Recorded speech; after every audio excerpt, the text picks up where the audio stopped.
रुपया स्वामीजी लिहला चली भैया गाजीपुर बाजार। 5 रुपया स्वामीजी लिहला चली भैया गाजीपुर बाजार। 5 शहर घूमी आइला फलवा महंगा हो बेचा। 5 शहर घूमी आइला फलवा महंगा हो बेचा। बिनती से बोले अंजना राम सुन धनय रज हमार। बिनती से बोले अंजना राम सुन धनय रज हमार। छोड़ी देहू छठी की बारतिया फलवा महंगा हो बेचा। छोड़ी देहू छठी की बारतिया फलवा महंगा हो बेचा।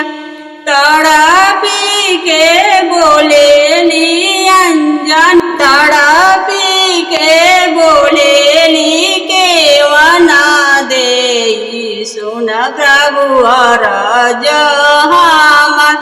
तड़पी के बोले केवना दे सुन प्रभु अरज हमार।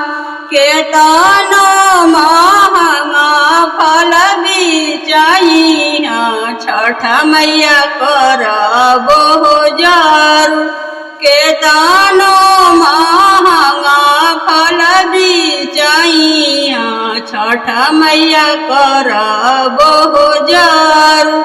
5 रुपया स्वामीजी लिहला चली भैया गाजीपुर बाजार।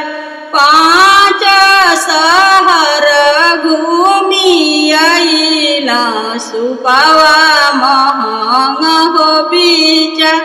5 शहर घूमी आइला फलवा महंगा हो बेचा।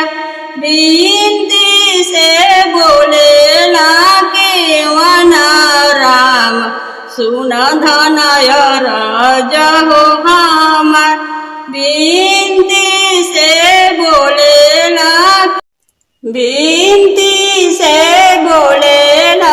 केवना राम सुन धनय रज हमार।